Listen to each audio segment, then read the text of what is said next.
पर्यंत पटकन एक कन्फर्मेशन द्या, आपण समोर जाऊ.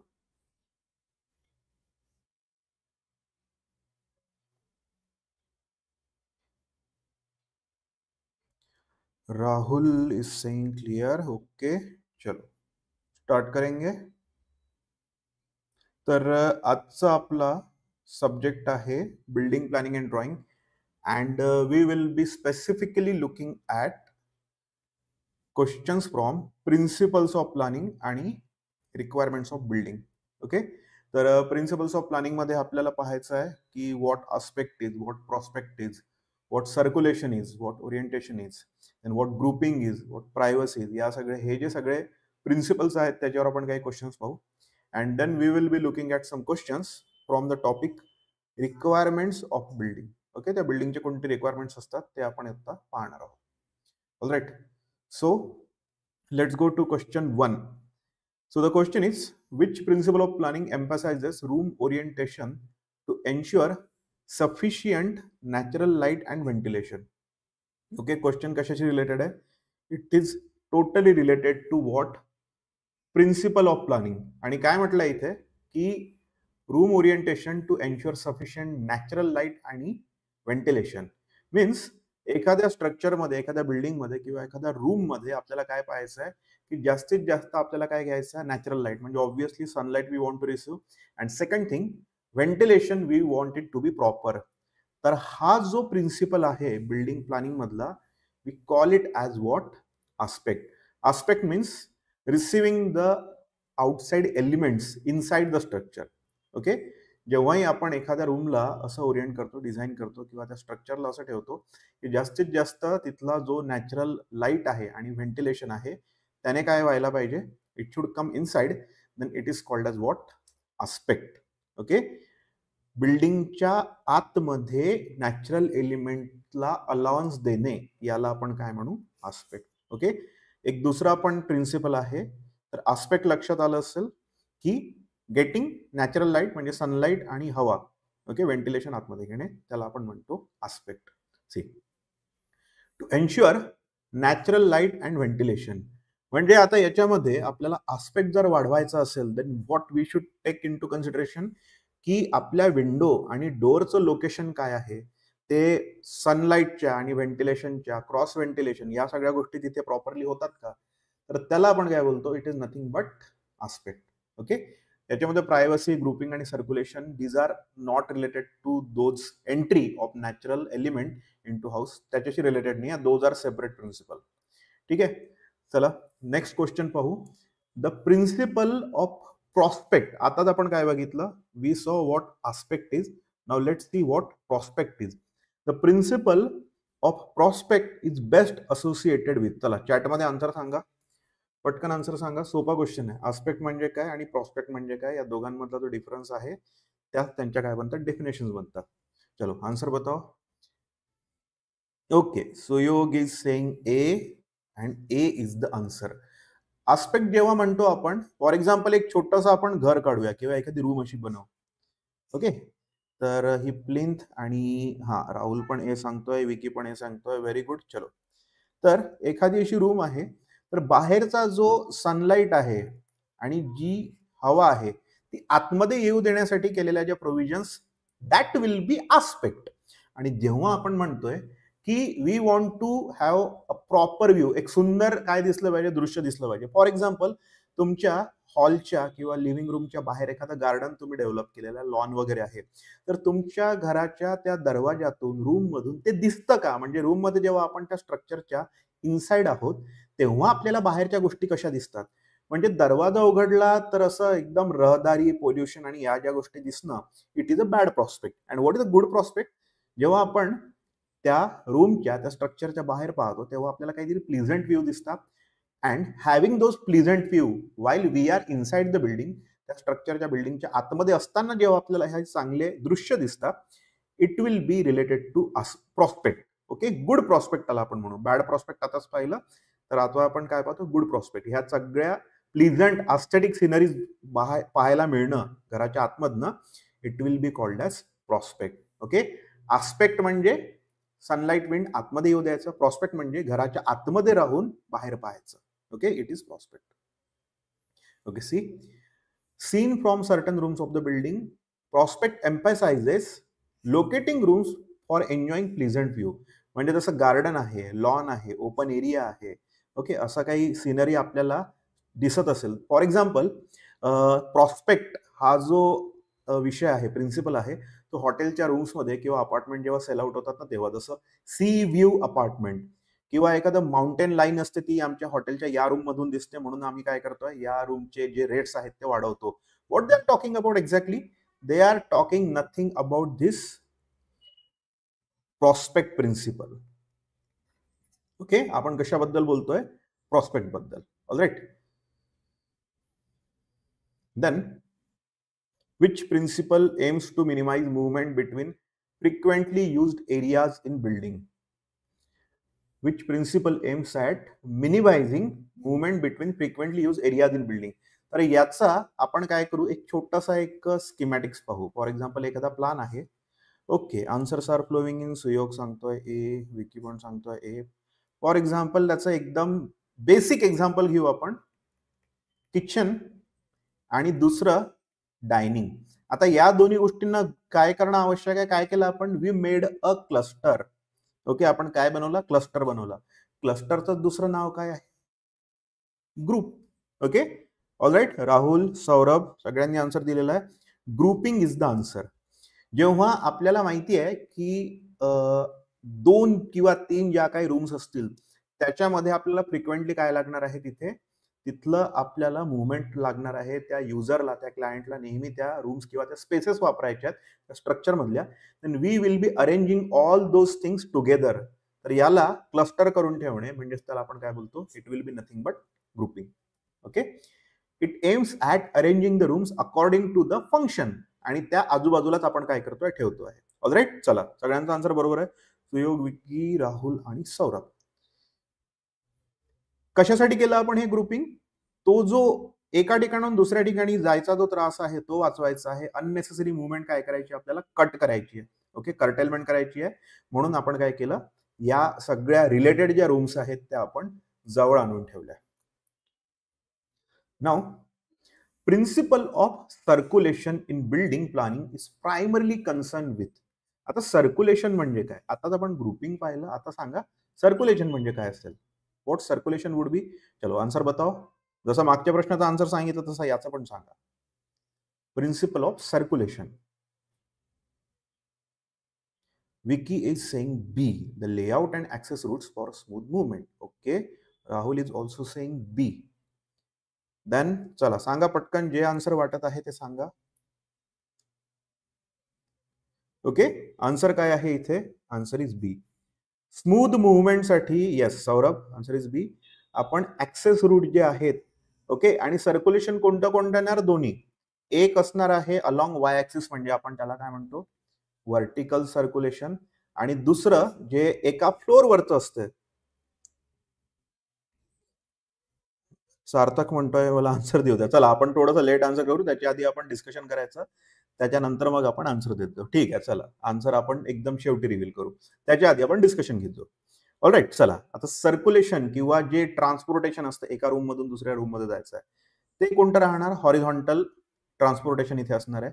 एका फ्लोअर वरून दुसऱ्या फ्लोअरवर जायसाठी जे आपण काय यूज करतो transportation, that will be called as vertical. Okay, yes Sarthak, answer is B. तर असं आपण लेआउट रूट्स आणि जे पाथवेज आहे ते असे अरेंज करायचे की प्रॉपरली सगळ्या रूम मध्ये आपल्याला व्यवस्थित जाता येईल. मिनिमल त्याच्यामध्ये काय आली पाहिजे? मुवमेंट आली पाहिजे. आणि ती मुवमेंट, तो जो प्रवास आहे तो स्मूथ असायला पाहिजे. ओके, पाथ प्लॅनिंग जी आहे, मग ती व्हर्टिकल मध्ये असो की हॉरिझॉन्टल मध्ये असो, that layout for access for the routes for the pathways, त्याला आपण म्हणतो सर्क्युलेशन. जनरली आहे ना, आपण इथे अजिबात कन्फ्युज व्हायचं नाही कोणत्या गोष्टीमध्ये, की सर्क्युलेशन म्हटलं की आपल्या डोक्यामध्ये कधी कधी एअर सर्क्युलेशन असा काही येऊ शकतं. बट नेहमी लक्षात ठेवायचं, when we are talking about air, then it should be ventilation. Ventilation नेहमी लक्षात ठेवा. व्हेंट कशासाठी यूज करतो आपण? देन याच्यामध्ये व्हेंटिलेशन आपण एअरशी रिलेटेड असं ते यूज करतो. आपल्या जनरल टॉक मध्ये हा वर्ड येऊ शकतो की air circulation, but air circulation नाही म्हणायचं. Whenever you are talking about proper wind flow, then use the word ventilation. Circulation म्हणजे humans are moving along those paths vertically horizontally. हा जेव्हा विषय येणार ना तेव्हा सर्क्युलेशन हा कीवर्ड लक्षात ठेवायचा. Okay. The layout and access routes for smooth movement. It is about planning paths and passages for easy movement between rooms. एखादी रूम वर खाली आहे that is going to be vertical circulation. Horizontal असं तर obvious जे प्रत्येक ठिकाणी 100% राहतच ते कोणतं आहे? Horizontal. Vertical circulation may not be there. Okay, पण हॉरिझॉन्टलची गॅरंटी असते. All right. Flexibility in planning implies. What does it imply? Flexibility म्हणजे आपण जे स्ट्रक्चर बनवलं, आपण जी बिल्डिंग बनवली, देन इट हॅज फ्लेक्झिबिलिटी. याचा अर्थ काय असेल? मिनिंग सांगा. आन्सर नका सांगू, मिनिंग सांगा. Tell the answer. Okay, not answer. Meaning काय असेल ते सांगा. ओके, आन्सरच सांगत आहात तुम्ही. What would be the meaning? काय लक्षात येतं? What do you get by when we say flexibility आहे? या बिल्डिंग मध्ये फ्लेक्झिबिलिटी आहे तेव्हा काय लक्षात येतं? विकी, राहुल, सौरभ, सुयोग, सार्थक, चला याचा मिनिंग सांगा. तुम्हाला काय कळतं? म्हणजे when we say something is flexible, not something exactly. आपण इथं ऑब्व्हियसली स्ट्रक्चरच्या बिल्डिंगच्या गोष्टी करणार आहोत. तर बिल्डिंगमध्ये या स्ट्रक्चरमध्ये किंवा आपण जे काही नवीन घर घेतलंय, तुम्ही समजा तुम्ही पुढे जॉबवर लागाल, घर घ्याल, स्वतःचं डिझाईन कराल, ओके, या सगळ्या कराल, then you would be looking at your structure, your very home to be flexible. तर त्याचा अर्थ काय असतो? जवळपास सगळ्या गोष्टी ओके. चला एक मला एक याच्या आहे ना एक फ्लेक्झिबिलिटी इन प्लॅनिंग याच्यासाठी आहे ना एक एक्झाम्पल सांगतो. मुन्नाभाई एमबीबीएस बघितला आहे का मूवी? त्याच्यामधला तो हॉस्टेलवाला सीन आठवतो का? येस, सौरभने एक आन्सर दिला, easy to modify. Munnabhai MBBS ह्या मूवीमध्ये आहे ना, जेव्हा ते हॉस्टेलला पहिल्यांदा शिफ्ट होतात तर तेव्हा तो सर्किट काय बोलतो की ये दीवार को खिसका के अपना एरिया बडा कर लेंगे. म्हणजे ती दीवार जी भिंत आहे ती पाडता येते, म्हणजे ती पार्टिशन वॉल असेल, म्हणजे ती पाडता येत असेल. म्हणजेच ही काय झाली? त्या स्ट्रक्चरमध्ये काय असेल? Flexibility. If that would have been load bearing wall तर ते पॉसिबल नव्हतं. ओके, जर ती फक्त पार्टिशन वॉल आहे तर ती आपल्याला काय करता येते? We can take it down आणि तो जो एरिया आहे तो हा सुरू होते खतम असं म्हणतो ना, त्याच्यामुळे ती जी भिंत पाडायची गोष्ट ती होत होती ती कशामुळे एनेबल झाली असेल? का तिथे शक्य असेल? कारण ती पार्टिशन वॉल असेल आणि ती पार्टिशन वॉल असल्यामुळे ती पाडता येते, तो एरिया वाढवता येतो. याचाच अर्थ काय? फ्लेक्झिबिलिटी आहे. If that would have been load bearing तर हे शक्य नसतं. तर यालाच आपण काय म्हणतो की फ्युचर मॉडिफिकेशन काय केले? त्याने इनकॉर्पोरेट केले. म्हणजे आपण आज जे स्ट्रक्चर बनवतो आहे त्याला उद्या आपल्याला वेगळ्या याच्यासाठी यूज करायचं असेल, युटिलिटीसाठी, then we can change, we can modify it accordingly. For example, if we are having 2 rooms, okay, room 1, room 2, किंवा एखादी इन्स्टिट्यूट आहे, ओके, त्यांच्याकडे अशा ह्या त्यांनी सुरुवातीचं प्लॅनिंग केलं असेल की क्लास 1, क्लास 2 असं त्यांनी 2 समजा रूम्स बनवले असतील. उद्या जाऊन लक्षात आलं की एक मोठी बॅच चालू करायची आहे, देन मधली जी भिंत आहे ती समजा पार्टिशन वॉल सारखीच जर केलेली असली सेपरेटर, तर तिला काय करता येते? We can knock it down and we can have a big large hall. तर ती काय आहे? त्या बिल्डिंग मधली फ्लेक्झिबिलिटी. ओके, आता फ्लेक्झिबिलिटी नेहमीसाठी लक्षात ठेवा. Providing options for future modification. काय आहे आन्सर? हा आन्सर तो मी तो ऑलरेडी दिलेला आहे, बी. ओके, चलो आगे जाएंगे. The principle of privacy in building planning mainly aims to. काय असेल याचा आन्सर? खूप कठीण नाही हा प्रश्न, एकदमच सोपा आहे. ऑप्शन जर तुम्हाला म्हणजे प्रायव्हसी म्हणजे काय त्याचा मिनिंग माहिती आहे, ऑप्शन जर पाहिले तर डायरेक्ट आन्सर कळतं. Okay, what it would be? It would be reducing noise disturbances between the room. Okay, तर प्रायव्हसी मीन्स काय? तर तो दुसऱ्या रूम मधला जो व्हिज्युअल डिस्टर्बन्स आहे, ऑडिबल डिस्टर्बन्स आहे, तर तिथनं आपण काय करतोय? त्या गोष्टींना सेपरेट करू शकतो by maintaining the principle of privacy while we are designing or building. त्या स्ट्रक्चरला डिझाईन करताना, बनवताना आपण या गोष्टी अशा लक्षात घ्यायला पाहिजे. फॉर एक्झाम्पल, आता तुमच्यासाठी एक्झाम्पल मी माझंच देईल की while I am live streaming, then what I require. मी जेव्हा आता स्ट्रीम करतोय, तुमच्यासोबत बोलतोय, तर मला इथे काय हवं असेल? मला सांगा, काय गोष्टी माझ्यासाठी रिक्वायरमेंट्स असतील? कोणत्या गोष्टींची रिक्वायरमेंट असेल? While I am talking with you right now, right here, from this chair. कोणत्या कोणत्या गोष्टी येणार आहे त्याच्यामध्ये? सगळ्यात महत्वाचं काय असणार आहे? Yes, audio. नॉईज डिस्टर्बन्स मला नको. If noise disturbance is there तर मी तुमच्यासोबत प्रॉपरली बोलणार नाही. ठीक आहे, माझ्या माईक मधून पण आवाज जरी येत नसला त्या गोंधळात तरी मला तर येतोय ना, त्याच्यामुळे शिकवण्यामध्ये स्ट्रीम करण्यामध्ये प्रॉब्लेम येऊ शकतो. तर ऑडिबल डिस्टर्बन्स किंवा समोर काहीतरी आवाज येत नाहीये पण मला कंटिन्यू काहीतरी व्हिज्युअल दिसत आहेत, तर त्याच्यामुळे ते डिस्टर्बन्स येऊ शकतं आपल्या कम्युनिकेशन मध्ये, स्ट्रीम मध्ये. दॅट्स वाय आपण त्याला काय म्हणतो, प्रायव्हसी त्या स्पेसची मेंटेन असायला पाहिजे. तसं एखादा तुम्ही स्टुडिओ पाहत असाल, साऊंड स्टुडिओ किंवा जे दाखवतात गाणे जिथे रेकॉर्ड होतात तिथे, तर तिथे काय असतं की ऑडिओ प्राईम इम्पॉर्टन्स असतो, त्या डायरेक्शन ते तिथे प्रायव्हसी मेंटेन करतात. No disturbance from outside, less circulation. हा, हे पण आपण त्याच्यामध्ये घेऊ शकतो. नेहमी कोणी येणं जाणं करायला नको, ही गोष्ट पण त्याच्यामध्ये तितकीच महत्वाची. Okay, particularly for areas like bedroom, bathroom, आपण इथे रेकॉर्डिंग रूम म्हणू शकतो. ओके, आपलं समजा हे सध्याचं एक्झाम्पल घेतलं तर it is nothing but reduction in noise and visual disturbances. ठीक आहे, इथे ऑप्शन मध्ये फक्त नॉईज होता, ऍडिशनली व्हिज्युअल डिस्टर्बन्स पण लक्षात ठेवायचं. ओके, हा क्वेश्चन कोणत्या प्रिन्सिपलवर आहे? Roominess. What do you get by roominess? चल, रूमीनेस म्हणजे काय की एखादी, फॉर एक्झाम्पल आपल्याकडे रूम आहे, ओके, एक स्पेसिफिक 100 स्क्वेअर फूटची एखादी रूम घेऊन चला. तर त्या रूम मधला रूमीनेस वाढवायचा तर आपण काय करतो की फर्निचर वगैरे असं अरेंज करू की तिथे जास्ती जागा आहे असं वाटणार आहे. ओके, त्याच्यानंतर कलर स्कीम, तिथली टाईल्स अशी अरेंज करू की तिथे जास्ती जागा वाटणार. त्या वॉल माउंट टीव्ही वगैरे असणार तिथे, तर या सगळ्या गोष्टी अशा डायरेक्शनने लावू की आपल्याला जास्तीत जास्त जागा तिथे काय आली पाहिजे, अचीव करता आली पाहिजे. मीन्स तिथे आपल्याला फिजिकली साईज वाढवायची आहे का रूमची? नाही, ऑलरेडी रूम इज देअर. रूमची जी साईज आहे या सगळ्या गोष्टी एस्टॅब्लिश्ड आहेत, त्याच्यामुळे आपण ते चेंज करू शकत नाही. स्टोरेज स्पेसेस वाढवणं हा ऑप्शन नाहीये. क्लस्टर्ड किंवा ग्रुपिंग हा त्याचा ऑप्शन नाहीये. Using proper furniture arrangement and colour scheme is the thing. Colour proper असला म्हणजे लाईट कलर असला आणि आपण प्रॉपरली जे लाईट आहेत, उजेड आहे, त्या गोष्टी जर आपण प्रॉपरली मेंटेन केल्या तर असलेली रूम पण मोठी वाटायला लागते. एक तुम्ही पाहिलंय का की बऱ्याच ठिकाणी काय करतात, फॉर एक्झाम्पल अशी एखादी रूम आहे तर तिथे असा एक काय करतात, कलर जेव्हा देताना 3 ज्या वॉल असतात, लेट्स से 1, 2, 3, इथला जो कलर देतात ना तेव्हा तो लाईट कलर असतो, त्याच कलर मधला एखादा शेड. येस आदर्श, इल्युजनरी ती रूम मोठी वाटायला लागते. एरिया बिरिया वाढवत नाहीये आपण, सगळ्या गोष्टी अशा अरेंज करतो की ती मोठी वाटावी. आणि एक जी वॉल असते ना त्या वॉलवरचा जो कलर असतो तो डार्क देतो. It gives the perception of depth. म्हणजे इथे जर कोणी उभं राहिला पर्सन तर त्याला ही रूम अशी खोल वाटायला लागते. ऑब्व्हियसली त्याच्या डायमेन्शन काय वाटतात, मोठ्या वाटतात. आणि फॉर एक्झाम्पल सेम जो स्क्वेअर फुटेज आहे किंवा सेम जो एरिया आहे त्या रूमचा, तो आपण प्रॉपरली नुसता स्क्वेअर जर बनवली ती रूम तर थोडं लहान वाटणार.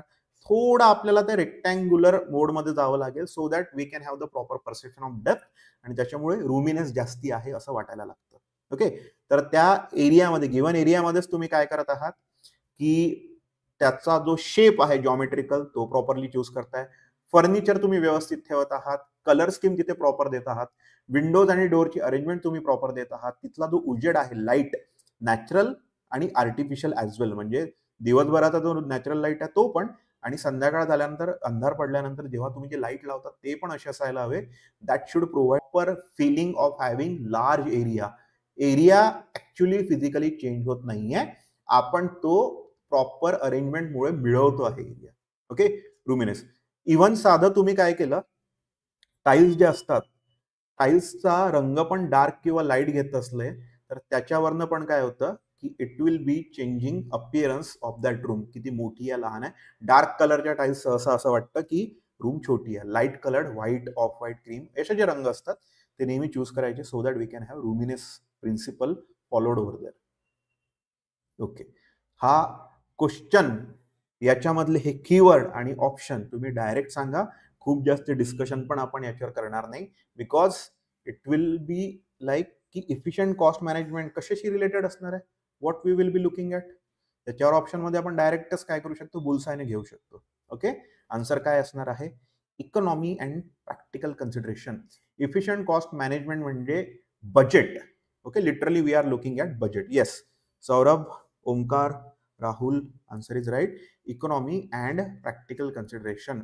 तर कॉस्ट मॅनेजमेंट म्हणजे काय, तुम्हाला बेस्ट क्वालिटी मटेरियल आणि सगळ्या गोष्टी यूज करायच्या पण आहे, but not at the cost of की खूप जास्ती ते आउट ऑफ बजेट सगळ्या गोष्टी होऊन जातील.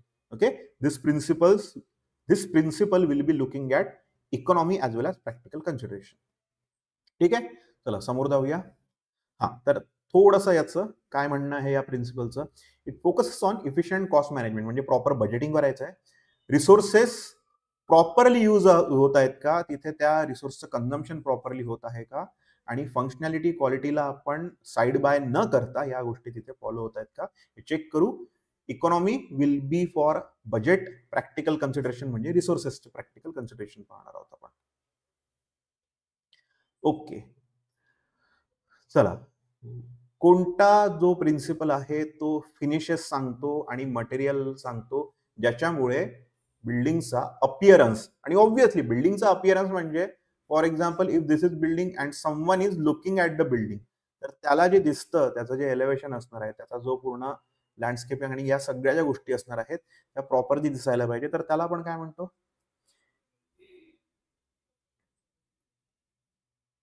Okay, Adarsh is saying elegance, Omkar aspect नाही बेटा, आस्पेक्ट वेगळा हे आहे, ज्याच्यामध्ये आपण रूम मध्ये नॅचरल ज्या लाईट आहे त्याला आपण हे करतो आहे, अलाउ करतो आहे. It is nothing but elegance, something is very elegant. Okay, खूप छान दिसतं, सुंदर दिसतं, खूप प्रशस्त दिसतं. बिल्डिंगच्या बाबतीत आपण हा शब्द यूज करतो की खूप एखादी गोष्ट प्रशस्त दिसत आहे, तर त्याला आपण काय म्हणतो, elegance. Okay, it is nothing but aesthetic appeal of the building, ते कसं दिसते आहे, बाहेरच्या व्यक्तीला कसं ते जाणवत आहे, कसं त्याला ते परसिव्ह होते आहे, त्याला आपण काय बोलतो, elegance. Okay, so beautiful, so elegant. Okay, तर ते जे तो जो वर्ड आहे एलिगंट त्या मीम मधला, तर तोच आहे. ओके, एक्झॅक्टली पाहणाऱ्याला ती वस्तू, ती गोष्ट, आपल्या केसमध्ये, आपल्या डिस्कशनमध्ये ही बिल्डिंग, हे स्ट्रक्चर कसं दिसतं, त्याला आपण त्याचं एलिगन्स म्हणू, and that's the principle. Alright, it will be including की त्याचा फिनिश काय घेतला, त्याचं मटेरियल काय यूज केलं, ओव्हरऑल अपीअरन्स काय आपण यूज केलं. The principle of furniture requirement is considered during planning too. ठीक आहे, आता जे जसं नवीन एखादी स्कीम येते, अपार्टमेंटची स्कीम, तर त्याच्यामध्ये जे इंटेरियर डिझायनर असतात तेच काय करतात, फर्निचरचं हे डिझाईन दाखवतात की for this specific layout of your flat, किंवा तुमचा हा जो या डायरेक्शनचा फ्लॅट आहे, तसं एका फ्लोअरवर वेगवेगळ्या ओरिएंटेशनचे फ्लॅट असतात, स्पेसिफिकली या डायरेक्शनच्या फ्लॅटसाठी आम्ही असं फर्निचर सजेस्ट करतो, किंवा या डायरेक्शनसाठी काय करतो आहे, या स्कीमचं आपण फर्निचर तिथे लावायला पाहिजे. तर ते कशासाठी सांगत असतील, Y they don't just give की हा चला जसं फर्निचर करायचं तसं करा, किंवा तो पूर्ण तिथे फ्रीडम मिळत नाही, स्पेसिफिकली ते रिस्ट्रिक्टेड असतात गोष्टी, का असत असतील, का तिथे थोडंसं फर्निचरचं डिझाईन आपण प्लॅनिंग फेजमध्येच करायला पाहिजे.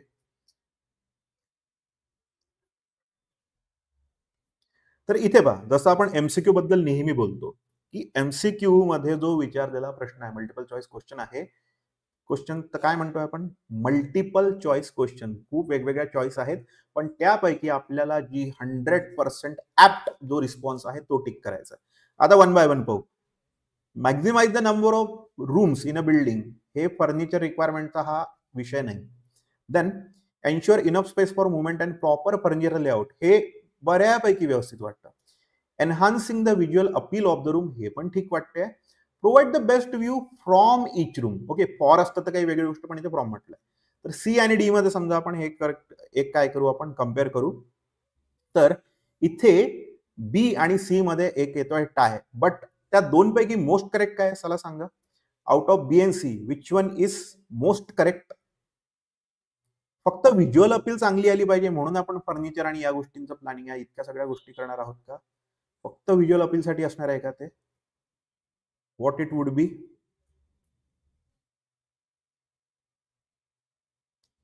बी, in order to ensure enough space for movement and proper furniture layout. Okay, जेव्हा आपण मुवमेंटसाठी आणि प्रॉपर लेआउटसाठी आपण फर्निचर डिझाईन करू, तर तेव्हा फक्त फर्निचर रिक्वायरमेंट हाच प्रिन्सिपल अकम्प्लिश नाही होत, त्याच्यासोबत त्याचा व्हिज्युअल अपील पण येतो. प्रायमरीली काय तिथे काय झालं, सॅटिस्फाय झालं की स्पेस फॉर मुवमेंट मिळाली आणि लेआउट पण चांगला व्यवस्थित मिळाला, युटिलिटी त्याची प्रॉपर येते.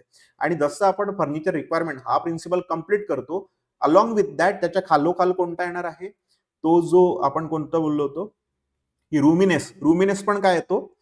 ओके, आदर्श म्हणतोय बी रुमिनेसला पण रिलेट राहू शकतो का. हा, समजा हा क्वेश्चन आपण असा ड्राफ्ट केला किंवा असा त्याला फ्रेम केला की रुमिनेसशी रिलेटेड यातला ऑप्शन काय आहे तो जर क्लिक करायचा असता, सिलेक्ट करायचा असतात, त्याच्यासाठी पण मुवमेंटसाठीची स्पेस आणि फर्निचर लेआउट प्रॉपर घेणे आणि कलर हा एखादा ऍडिशनल गोष्ट, तर त्या केसमध्ये पण हा क्वेश्चन रुमिनेससाठी पण ड्राफ्ट होऊ शकतो. स्पेसिफिकली ते फर्निचर विचारलाय, तर आपण फर्निचर कसं असायला पाहिजे, मुवमेंटसाठी स्पेस द्यायला पाहिजे, लेआउट प्रॉपर असायला पाहिजे. लेआउट जेव्हा म्हणतोय तर त्याच्यामध्ये त्याची जी युटिलिटी आहे, जसं फॉर एक्झाम्पल जो शोकेस टाईप आहे तर तो खूप असा बल्की न घेता आपण विंडो नाही, त्या एखाद्या वॉलवर काय करतो, फिट करून घेतो. ओके, हँगिंग टाईपचा. तर त्याच्यामध्ये आपण काय म्हणतोय, त्या रूमच्या अकॉर्डिंगली त्या फर्निचरचं लेआउट असायला पाहिजे. Yes, that can be asked for roominess also. ठीक आहे, चला, very good Adarsh. Adequate space for placing furniture आणि सर्क्युलेशन पण प्रॉपरली व्हायला पाहिजे, तिथे तो प्रॉपर लेआउट पडायला पाहिजे फर्निचरचा. हे काय म्हणतं, कोणता आहे त्याचा प्रिन्सिपल, फर्निचर रिक्वायरमेंटचा. ओके, आता चला आपण इथे आलेलो आहे, आपण प्रिन्सिपल मागे सोडले आणि थोडंसं आता आपण पाहू बिल्डिंग रिक्वायरमेंट. ओके, जेव्हा आपण एखादी साईट घेतोय किंवा एखादी बिल्डिंग बांधतोय तर तिथे क्वेश्चन काय आहे की most important to consider while selecting a site for building. सगळ्यात महत्वाचं काय असणार आहे, या चारपैकी एलिमिनेशनने जाऊ शकतो किंवा डायरेक्ट पण सांगा तुम्ही. What would be the answer for this one. Shopping centre जवळ असणे ठीक आहे, एक ओव्हरऑल प्लॅनिंगच्या याने किंवा ऍज अ क्लायंट आपण पाहतोय तेव्हा ही गोष्ट आपण पाहतो, पण ऍज अ बिल्डर कन्स्ट्रक्टर तर तिथे आपल्याला काय पाहायचं आहे की इंजिनिअरिंग टेक्निकल पॉइंट ऑफ व्ह्यूने जेव्हा पाहतो आपण, then it is going to be B, bearing capacity. Okay, proximity to tourist attraction. For example जर हा काहीतरी हॉस्पिटॅलिटीचा आपला सब्जेक्ट असताना तर इथे कुठेतरी आपण याला टिक केलं असतं, but we are not into hospitality, we are into engineering. Technically आपण याला पाहतोय, प्लॅनिंग वाले लोक आहोत आपण. We will be looking at from the point of view की सॉइल बेअरिंग कॅपॅसिटी कशी आहे. Okay, answer is B. Obviously stability आणि सेफ्टी जी आहे फाउंडेशनची, बिल्डिंगची, स्ट्रक्चरची, ती बेअरिंग कॅपॅसिटी प्रॉपर असली तरच तिथे आपण ती गोष्ट अचीव करू शकतो. चला समोर जाऊया. Building bylaws are mainly enforce to ensure. चला आता या चार पैकी काय आन्सर असेल सांगा, मग आपण वन बाय वन त्यांना एलिमिनेट करत जाऊ. बरोबर कोणता आहे ते करू. लक्षात ठेवा परत, इथले जे ऑप्शन्स आहेत ते समव्हॉट करेक्ट सगळेच आहेत. या क्वेश्चनचे सगळेच आन्सर करेक्ट आहेत, पण मोस्ट करेक्ट तुम्हाला सांगायचं what we should be focusing on, किंवा कशाला आपण सगळ्यात जास्त महत्व द्यायचं आहे. चला सांगा, बिल्डिंग बायलॉज का एन्फोर्स करायचे आपण. Okay, Rahul is saying A, Adarsh is saying B, Saurabh म्हणतो आहे बी. ओके, चला वन बाय वन आपण काय करू, याच्यामधलं डिफरन्शिएशन पाहू. ओंकार काय म्हणतो, structural stability. Very good.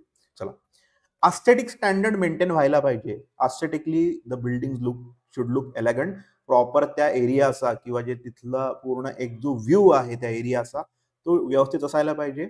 Bylaw मध्ये हे पण कुठेतरी हा पॉइंट छोटासा असू शकतो. स्ट्रक्चरल स्टॅबिलिटी आणि सेफ्टी हा महत्वाचा आहे.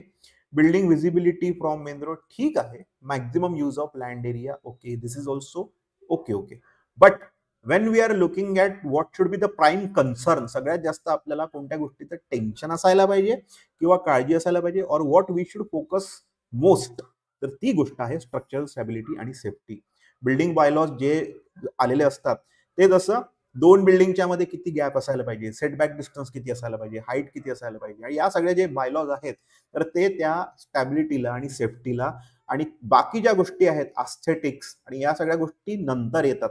प्राईम इम्पॉर्टन्स द्यायचा आपल्याला स्ट्रक्चरच्या स्टॅबिलिटीला आणि सेफ्टीला, बाकी गोष्टी नंतर येतील. Okay, see to guarantee safety, structural integrity आणि proper functioning of the building. कारण कोणतेही तुम्ही स्ट्रक्चर बांधत आहात तर त्या क्लायंटला काय असायला पाहिजे तिथे, त्या युजरला तिथे सेफ ती स्पेस युटिलिटीसाठी असायला पाहिजे. For example, if we are not properly distancing the building, त्या बिल्डिंग मध्ये अंतर नसलं, खूप चिकटून असल्या. ओके, आदर्शने इथेच काहीतरी काय सांगितलं, एक पॉईंट सांगितलाय, फायर सेफ्टी. दोन बिल्डिंग समजा खूप जवळ असल्या आणि in case of scenario like earthquake और फायर ब्रेकआउट किंवा एखादी नॅचरल कॅलॅमिटी आली, त्या केसमध्ये काय होणार, त्या दोन बिल्डिंग समजा क्रॅश झाल्या, देन एका बिल्डिंगच्या पडण्यामुळे दुसरी बिल्डिंग पण काय होऊ शकते, अफेक्ट होऊ शकते. मल्टिपल युजर तिथे अफेक्ट होऊ शकतात, त्यांची सेफ्टी कम्प्रोमाइज होते. त्याच्यामुळे हे जे बिल्डिंग बायलॉज आहेत, दे will B primarily focusing on safety first, okay, stability first, आणि त्याच्यानंतर मग आस्थेटिक्स आहे. ओके, आस्थेटिकच्या आधी पण सर्क्युलेशन वगैरे येतील, व्हेंटिलेशन, याच्या सगळ्या गोष्टी आहेत त्यानंतर येतील. But first thing should be stability, safety, building integrity, म्हणजे जे बिल्डिंगला सेफ ठेवतील या गोष्टी सगळ्यात आधी, बाकी गोष्टी नंतर. Okay, now tell me what orientation of building is. Orientation काय असतं? If we are orienting our structure toward let's say east side, तर काय होणार? If you are orienting the structure toward west side, तर काय होणार? तसं काहीतरी त्याचा काय आहे म्हणण्याचा त्याचा उद्देश आहे, ओरिएंटेशन, ओरिएंटिंग. ओके, जसं इंजिनिअरिंगला फर्स्ट इयरला गेल्यावर काय असतं, ओरिएंटेशन असतं. आता हे काय आपल्या बिल्डिंगचं ओरिएंटेशन, तर काय असणार आहे answer? Yes, very good. Rahul, Sarthak, Rathod, Adarsh, Saurabh. Okay, 2 Saurabh आहे आपल्याकडे. चला, तर आन्सर काय आहे इथे? Positioning with respect to sun and wind, म्हणजे आपण कोणत्या मुखी घर आहे असं म्हणतो ना आपल्या लँग्वेजमध्ये बोलताना, विच मुखी घर इज देअर, तर त्याच्यामध्ये आपण सनलाईट येणार आहे का, तिथे विंड काय असणार आहे, पाऊस आला तर डायरेक्ट आतमध्ये घराच्या येऊ शकतो का, दॅट सेटिंग, ते डायरेक्शन सेट करणं is nothing but orientation of that building. ठीक आहे, चलो, व्हेरी गुड. सगळ्यांनी आन्सर दिलेला आहे इथे. Natural light, ventilation, sunpath, wind direction, रेनचा जो ऑब्वियस काय असतो, स्लोप ग्रेडियंट असतो, तो आपण कसा आपल्या घरामध्ये येऊ देतो आहे, नाही येऊ देत आहे, इन दॅट केस तसं आपल्याला काय करावं लागेल, ओरिएंटेशन घ्यावं लागेल. तर सेटबॅक रिक्वायरमेंट, हा आताच आपण सेटबॅकचं म्हटलं होतं ना, तर सेटबॅकचाच जो क्वेश्चन आहे, का अंतर असायला पाहिजे, why we should have building setbacks, तर चला सांगा, पटकन आन्सर सांगा. आता आपण काय करू, समोर जाऊया लवकर. Yes, using maximum natural sources element आपल्याला घ्यायचे आहेत, म्हणून आपण ओरिएंटेशन तसं ठेवायचं. तर सांगा, सेटबॅक का असायला पाहिजे, का गॅप असायला पाहिजे?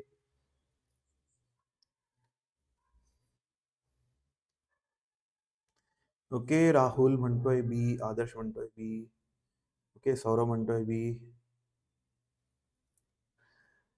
तर इथे sufficient distance between the building and property line, ह्या जर आपण ठेवल्या तर आपला सेटबॅक रिक्वायरमेंट काय होतो, बिल्डिंग बायलॉसच्या पॉइंट ऑफ व्ह्यूने अकम्प्लिश होतो. Yes, Omkar Rathod, answer is B, distance between building and property lines. जर या नाही ठेवल्या तर काय प्रॉब्लेम येणार आहे, either we will be compromising safety. Okay, prime concern आहे सेफ्टी, आग लागली तर काय, भूकंप आला तर काय, या सगळ्या गोष्टी त्या सेफ्टीमध्ये येणार. त्याच्यानंतर व्हेंटिलेशन, व्हेंटिलेशन काय, की प्रॉपर एअर सर्क्युलेशन.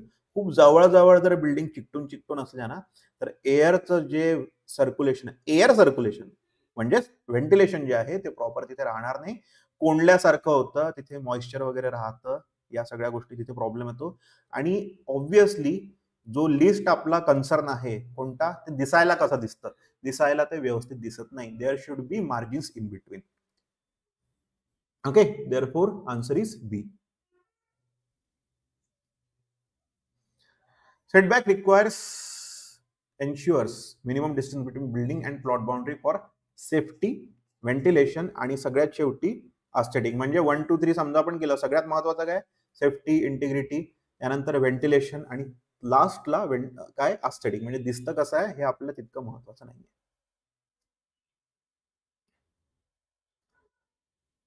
ओके, हा पण एक सोपा प्रश्न आहे की फंक्शनल रिक्वायरमेंटचा एक की आस्पेक्ट आहे खालच्या ऑप्शन मध्ये, तो तुम्ही गेस करायचा आहे.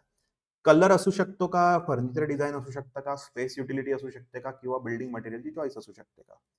बिल्डिंग मटेरियलची चॉईस जी आहे ती त्याची ड्युरेबिलिटी किती राहणार आहे ते सांगतं. ड्युरेबिलिटी किंवा स्ट्रक्चरची जी प्रॉपर्टी आहे ती वेगळी. But when we are looking at functional, how the building should function, त्यातल्या रूम कशा असायला पाहिजे, या ज्या सगळ्या गोष्टी आहेत, तर तिथे स्पेस युटिलिटी जी असते ना, ती फंक्शनल रिक्वायरमेंट आहे. Okay, space utility is a functional requirement. Colour, furniture किंवा बिल्डिंग मटेरियल या गोष्टी त्यातल्या नाहीत.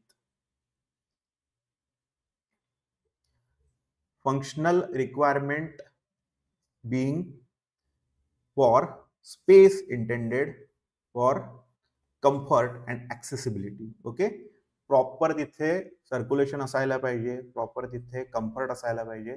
तर हे जे स्पेस युटिलायझेशन आहे ती फंक्शनल रिक्वायरमेंट आहे.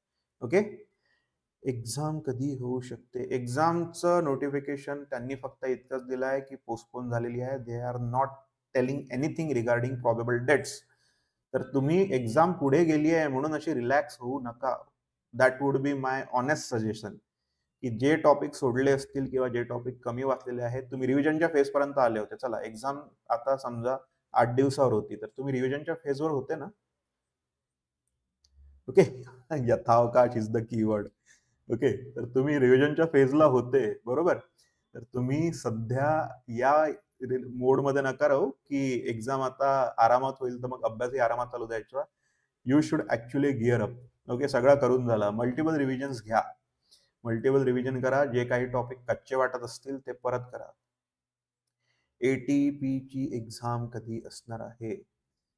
ATP ची एक्झामचा date actually we can expect in Feb mid किंवा फेब स्टार्ट किंवा फेब मिड पर्यंत आपण एक्सपेक्ट करू शकतो. ओके, चला समोर जाऊया. नॅचरल व्हेंटिलेशन का इम्पॉर्टंट आहे? चला सांगा. आपले सेशन चालू द्या बेने. हा बिलकुल, आपले सेशन चालत राहतील. आधी जी आपण फ्रिक्वेन्सी ठेवणार होतो, आपण एक्झाम आता 25, 26, 27 एक्झाम फिक्स डेट नाही रे, नाही माहिती आहे, कोणालाच माहिती नाही. We don't know what exact date will be. जोपर्यंत प्रॉपरली पोर्टलवर गव्हर्नमेंटचं ते जी एक्झाम घेणारी ऑथॉरिटी आहे त्यांचं नोटिफिकेशन येत नाही, तोपर्यंत फिक्स डेट कोणीच सांगू शकत नाही. ओके, त्याच्यामुळे एक्झाम कधी काय समजायचं, नेक्स्ट वीक एक्झाम आहे, त्या हिशोबाने तुमचा अभ्यास असा चालवत राहायचा, रिव्हिजन चालू ठेवायची. तर नॅचरल व्हेंटिलेशन का इम्पॉर्टंट आहे? ओके, चला आन्सर्स आले आहेत तुमचे. राहुल, आदर्श, सौरभ, राठोड, ओंकार, सुयोग, सगळ्यांचे आन्सर आले आहे. To maintain indoor air quality, if we are not using natural ventilation, तर ती हवा स्टेल होऊ शकते, लिटरली शिळी होऊ शकते. ऑब्व्हियसली त्याच्यामध्ये सफोकेशन व्हायचं किंवा तो जो एक हे असतो प्रसन्नपणा जो असतो ना त्या घरातला किंवा त्या रूम मधला. Okay, try to close your windows and doors आणि तिथे तुम्ही अभ्यास करत राहा. थोड्या वेळाने फटीग येतो. ओके, तर त्या केसमध्ये आपण काय करतो, विंडोज आणि दरवाजे हे सगळं थोडंसं उघडं ठेवून क्रॉस व्हेंटिलेशन हे करून मेंटेन करून आपण काय करतोय, इंडोर क्वालिटी एअर जी क्वालिटी आहे ती आपल्याला काय करत राहायची, फ्रेश ठेवायची आहे. Okay, that's why ventilation, natural ventilation हे इम्पॉर्टंट असतं. हा, त्याच्यासाठी आता फॉर एक्झाम्पल जसं एखादी टनेल बघितली आहे का तुम्ही? टनेल मध्ये जेव्हा आपण जातो तर समजा त्याची लेंथ खूप जास्त असली तर मध्ये व्हेंटिलेशनसाठी काय दिलेले असतात, लिटरली त्या विमानाचे कसे हे असतात, ब्लेड्स असतात, रोटर्स, त्या टाईपच्या त्या टनेलच्या आतमध्ये ठेवलेले असतात. बघितल्या तुम्ही कधी?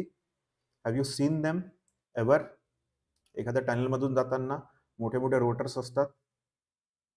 ओके, तर ते पण कशासाठी असतात? व्हेंटिलेशन मेंटेन ठेवण्यासाठी टनेलच्या आतमधलं. Because so many vehicles are going, इतक्या सगळ्या गोष्टी होत आहेत तिथे, तर त्या केसमध्ये तिथली हवा, तिथली जी एअर क्वालिटी आहे ती खराब होते. That's why to maintain that ventilation, exhaust fan सारखे असतात. Yes, what they will be doing, ते एका एंडला ती हवा सक करतात आणि दुसऱ्या एंडवरनं ती जी हवा आहे ती बाहेर निघून जाते. ओके, तर त्याच्यामुळे तिथलं नॅचरल व्हेंटिलेशन राहतं. They are nothing but exhaust fan for that tunnel itself, right? Yes, they will be maintaining fresh air आणि हेल्थ आणि कम्फर्ट. ऑब्व्हियसली हेल्थ आणि कम्फर्ट जो आहे तोच आस्पेक्ट म्हणजे तोच पॅरामीटर आहे. हवा फ्रेश आपण काय करायला पाहिजे, ठेवायला पाहिजे. ओके, चला हा एकदम सोपा आहे, पाहिला आहे आपण आधी. नॉइज डिस्टर्बन्स आणि कशाची लिंक असणार आहे? Noise disturbance and what? चला पटकन सांगा. Air vent. Yes, air vents are use. Privacy. Okay, answer is C, privacy. Soundproofing, strategic room placement, हा हे करायला पाहिजे आपण, so that we can exclude noise from the vicinity of that either being. त्या room मधली किंवा त्या building मधली प्रायव्हसी ऑब्व्हियसली 2-3 लेवलला येणार. एरियाची एक प्रायव्हसी असते, नॉइज, एअर पोल्युशन नको आपल्याला, तर आपण काय करतो, त्या एरियाच्या आजूबाजूला, फॉर एक्झाम्पल एखादी हाऊसिंग स्कीम आहे तर त्याच्या आजूबाजूला आपण काय करतो, खूप सारे झाडं लावतो, उंच जी झाडं असतात, अशोकाची झाडं आपण लावतो. ओके, तर तिथे आपण काय करतो आहे, त्या एरियाची प्रायव्हसी मेंटेन करतो. We are curtailing the pollution level, the noise level. Then एखाद्या घराची जी प्रायव्हसी आहे तर त्या घराच्या आजूबाजूला आपण वॉल टाकू शकतो किंवा परत आपण झाडं वगैरे लावू शकतो. परत नॉईज आणि एअर पोल्युशन या गोष्टी काय होतात, कर्ब होतात आणि प्रायव्हसी हा पण आस्पेक्ट एन्श्योर होतो. एखाद्या रूमला आपल्याला काय करायचं, साऊंड प्रूफ किंवा अशा टाईपचं स्टुडिओ लेवल करायचं आहे. Then we can have many things, जसं त्या रूम मधलं जे फर्निचर आहे ते आपण असं स्ट्रॅटेजिकली प्लेस करायला पाहिजे. त्याच्यामधले जे पडदे आहे ओके ते असे ठेवायचे की साऊंड अब्झॉर्ब करतील. या सगळ्या ज्या गोष्टी ज्या आहेत त्या एखाद्या स्पेसिफिक रूमसाठीच्या. ओके, तर प्रायव्हसी या वेगवेगळ्या 2-3 लेवलवर आपण काय करू शकतो, एन्श्योर करू शकतो. प्रत्येकाचे जे सोल्युशन्स आहे प्रायव्हसी एन्श्योर करायचे किंवा नॉईज प्रूफिंगचे ते आपण काय करतो आहे तिथे तसे इम्प्लिमेंट करू. ओके, सार्थक काय म्हणतोय, अमरावतीचा आहे का? Okay, Sarthak is from Amravati. All right.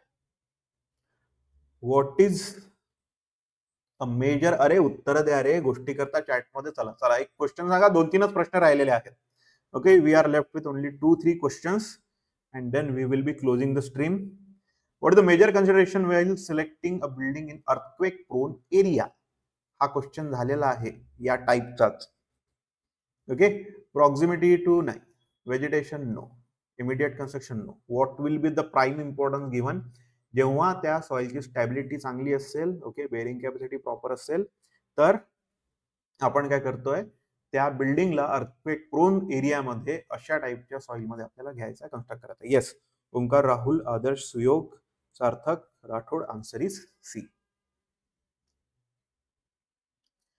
Seismic vibration obviously absorb करणार आहे. हा, चला आता सांगा की सर्व्हिसेबिलिटी अँड ड्युरेबिलिटी रिक्वायरमेंट्स काय असतात. चल सांग, सार्थक सांग, आदर्श सांगा, ओंकार, राठोड, सुयोग, चला पटकन आन्सर सांगा. Why these 2 things are important, serviceability आणि ड्युरेबिलिटी. ऍक्च्युली थोडेसे ह्या टर्म्स सारखे आहेत. Something being serviceable for a long period of time, that's why आपण त्याला काय म्हणतो, ते ड्युरेबल आहे. ओके, किंवा एखादी गोष्ट ड्युरेबल आहे तर आपण काय म्हणतो की याची सर्व्हिस लाईफ खूप छान असते. एखाद्या स्पेसिफिक जे प्लंबिंग फिटिंग्स आहे त्याची ड्युरेबिलिटी चांगली आहे, किंवा या टाईपच्या टाईल्स किंवा हे सिमेंट असं आपण जे बिल्डिंग मटेरियल मध्ये बोलतो ना, तिथे आपण काय म्हणतो की सर्व्हिसेबिलिटी कशी असणार आहे, ड्युरेबिलिटी कशी असणार आहे, म्हणजे ऑब्व्हियसली त्या बिल्डिंग मटेरियल बद्दलच आपण कुठेतरी बोलतोय. येस, ओंकार म्हणतो आहे minimum maintenance. Very good. Minimum maintenance त्या गोष्टीमुळे एन्श्योर होतं जेव्हा त्याची सर्व्हिसेबिलिटी आणि ड्युरेबिलिटी चांगली असते. Obviously answer is going to be C, ensure long term performance and minimal maintenance. Okay, long term performance पाहिजे आहे आपल्याला, त्याची सर्व्हिस लाईफ तितकी चांगली हवी, आणि मेंटेनन्स काय पाहिजे आपल्याला, एकदम कमी. लेस फ्रिक्वेंट रिपेअर म्हणजे मेंटेनन्सचा त्याच्यामध्ये आपल्याला खर्च कमी यायला हवा. ओके, सर्व्हिसेबिलिटी म्हणजे ती गोष्ट तितक्या पिरियड ऑफ टाइम साठी आपण यूज करत राहू शकलो पाहिजे, त्याला आपण काय बोलतोय, सर्व्हिसेबिलिटी. Okay, that's it. हा आहे एंड आपल्या आजच्या स्ट्रीमचा. आज आपण पाहिलं बिल्डिंग प्लॅनिंग आणि ड्रॉइंग, आणि स्पेसिफिकली आपण फोकस केलं होतं की प्रिन्सिपल्स ऑफ प्लॅनिंग काय. चला, प्रिन्सिपल ऑफ प्लॅनिंग एकदा पटकन चॅटमध्ये फटाफट टाईप करून सांगा. काय बघितलं आपण, कोणते कोणते होते. आस्पेक्ट, प्रॉस्पेक्ट, हे तर लक्षात राहतीलच. आस्पेक्ट म्हणजे बाहेरच्या गोष्टी आतमध्ये येऊ देणे, प्रॉस्पेक्ट म्हणजे आतमध्ये उभे राहून बाहेरच्या गोष्टी पाहणे. तर चला, उरलेले कोणते पाहिले आपण प्रिन्सिपल्स, व्हॉट वेअर अदर. हा, आस्पेक्ट बघितला Suyog, very good. Then we saw prospect, हे एकदम ऑब्व्हियसली लक्षात राहून जातं. उरलेलं सांगा बरं. Yes, roominess, very good. Then elegance, grouping, चला आन्सर बरोबर सांगत आहात तुम्ही. Then circulation, aspect, prospect, elegance, circulation, grouping. Okay, एक सोडला ना रे, ज्याचा त्रास मला सगळ्यात जास्ती होतो. स्ट्रीम करताना मला काय पाहिजे असते, नॉईज प्रूफिंग पाहिजे असते. नॉईज प्रूफिंग कुठून एन्श्योर करू मी. Okay, orientation, yes, privacy, correct. Okay, तर हे सगळे आपण फर्निचर रिक्वायरमेंट, उरलेला एखादा असेल तर फर्निचर रिक्वायरमेंट हा तुम्ही सांगितलेला दिसतो का नाही. ओके, चला, तर हे होते आपले प्रिन्सिपल्स ऑफ प्लॅनिंग, आणि त्यानंतर पाहिलं आपण बिल्डिंग रिक्वायरमेंट. येस, फ्लेक्झिबिलिटी, हा व्हेरी गुड, फ्लेक्झिबिलिटी सुटला होता, करेक्ट राहुल. प्रायव्हसी, चल व्हेरी गुड. तर आज आपण एवढा टॉपिक पाहिला, प्रिन्सिपल्स ऑफ प्लॅनिंग, आणि देन रिक्वायरमेंट्स ऑफ बिल्डिंग. त्याच्यामध्ये फंक्शनल रिक्वायरमेंट पण पाहिल्या, त्याच्यामध्ये आपण ओरिएंटेशनवर डिस्कस केलं आणि स्ट्रक्चरल रिक्वायरमेंट पण बघितल्या आणि नंतर बिल्डिंग बायलॉज काय एन्श्युअर करत आहेत ते पण आपण बघितलं. सो पुढच्या स्ट्रीमचं नोटिफिकेशन एज्युफेस्ट अकॅडमीच्या व्हॉट्सअप, टेलिग्राम, इंस्टाग्राम आणि युट्यूबवर तुम्हाला मिळूनच जाईल. चॅनलला सबस्क्राईब करून ठेवा, नोटिफिकेशन ऑन करून ठेवा, so that you get the instant notifications. तर आपण इथेच थांबूया आजच्या दिवस. I will see you in next one. Till then take care. Bye bye.